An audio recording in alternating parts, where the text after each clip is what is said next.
Welcome to my channel Grow Joyfully. In this three-part series, I share my experience in using dry fallen leaves in gardening and composting. You're watching the second video. In the first video, I had shared how I make use of dry leaves in composting and gardening. Now I will share how I collect dry leaves, store and manage them. And I'm sharing my experience purely from this context: urban, indoor and Indian. To do this task joyfully, a simple, careful planning will help. I have mentioned multiple uses of dry leaves in my first video. Please go through them and decide for yourself for what purpose or purposes you plan to use the leaves. If it's mulching alone, for example, you require less leaves depending upon the number of containers you have.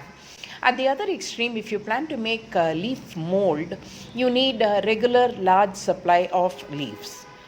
Next, it does call for time to do this task, so the amount of free time that you can allot matters. Also, in the urban context, we do have space constraints. We need to store the leaves before we make use of them, and that calls for space. So please scout around your house and decide where you can store the leaves and how much quantity can be stored without causing any inconvenience to yourself, family, or to neighbors. Any kind of leaves that is available to us in our neighborhood will do. In Bengaluru, for example, we have a lot of Pongamia trees on the roadside. So that's quite a favorite among gardeners and composters here. These leaves decompose pretty fast. I also use Ashoka leaves got from a nearby apartment, small leaves and Pongamia leaves from the roadside.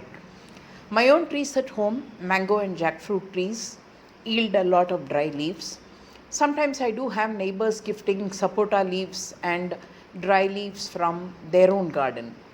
So in short, I would say we don't have to be fussy at all about the kind of leaves we collect in urban context.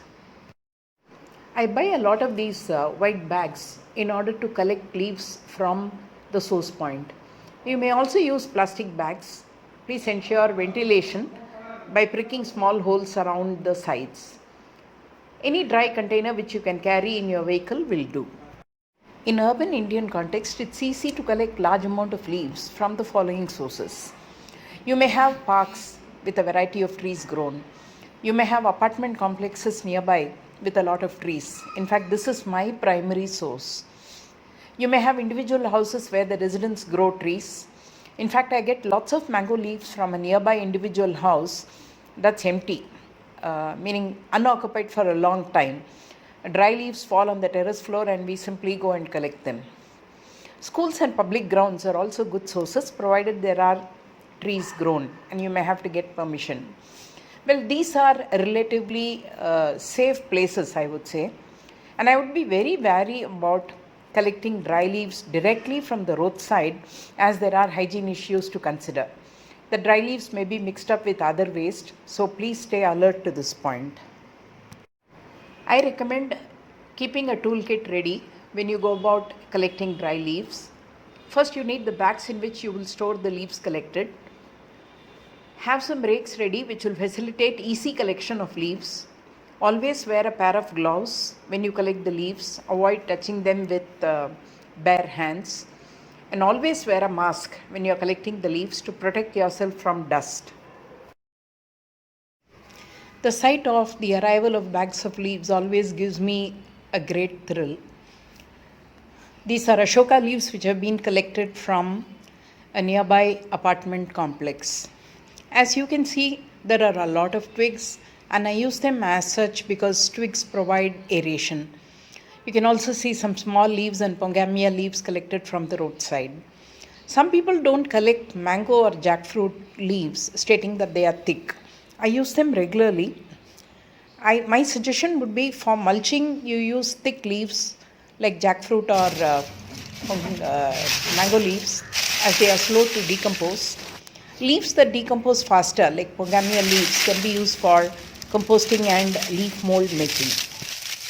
When leaves are in plenty and waiting to be used, I transfer them quickly to any aerated container, a plastic tub with holes, terracotta pots, grow bags and containers. and I pour water on them regularly to keep them moist. This also eliminates the risk of fire hazard. Who collects the leaves? In earlier days, I used to collect myself and I used to find it very, very tedious. So I switched over to tapping my support network and ensure that dry leaves reach my house. But for this, I need to do a lot of background work and background planning.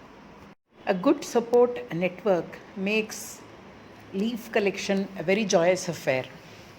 I thank my family who acts as a pillar of support. My husband and daughter collect the bags of dry leaves from a neighboring apartment complex regularly. My support staff also provide a lot of assistance. My domestic help, for example, is very enthusiastic. She finds sources where leaves are available in plenty and we organize pickups. I take help from my staff when it comes to carrying the bags to the terrace or the balcony because my work with leaves can start only after this is done. I occasionally get support from the municipal staff who clean my neighborhood. They too oblige by handing over dry leaves that they collect. I use every opportunity possible to announce about my need for dry leaves. My neighbors know how passionate I am about using dry leaves. In social media networks, I share and communicate regularly the multiple uses of dry leaves, and I make explicit requests to get sourcing support.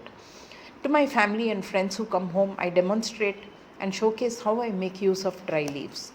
I also inform the local municipality regularly, hoping that they would help. Now, we never know from where we will get help, so I leave no stone unturned. Whenever I spot an opportunity to get dry leaves, I make earnest efforts to communicate to the right set of people and request, and hoping it will work. Be aware that you're likely to get different kinds of responses from people when you talk about dry leaves. There are some people who are simply indifferent or who are simply amused about my passion for dry leaves. People who are into composting, gardening, and farming do appreciate how I make use of dry leaves. And I find here education and economic status do not matter at all. People who help me are people who are aligned with the cause of recycling and reusing dry leaves effectively. And there's a third set of people who want to get rid of dry leaves. I find this in apartment complex or houses. They are not into composting or gardening and they find dry leaves a nuisance. And this is a win-win situation for me because all I have to do is go and collect what I consider as treasure, but what they consider as some waste to get rid of and to throw away. Once you collect the leaves, you may crush them in order to reduce the storage space requirements. Shredding and crushing accelerate the decomposition process also. Crushing is purely optional. You may do the shredding or crushing manually with your hands or feet, or you may use a shredder.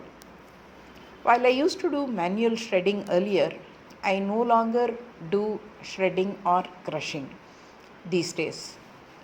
I simply use the leaves as such. In the hot Indian summer, we need to stay alert to fire hazard as we collect dry leaves. Even a welding activity or some construction happening in the neighborhood can result in sparks leading to fire. So please be very, very careful about this point. As I collect leaves on a large scale, this is a potential hazard for me. I always ensure that I moisten the leaves in the bags, even when they stay in bags, before I make use of them. If we are fortunate to get leaves in large quantities, making leaf mold is the way to go. Leaf mold is an excellent soil conditioner and substitute for coco peat. In my next video, I will explain how I make leaf mold at home. Thank you for watching my videos. Have a great day.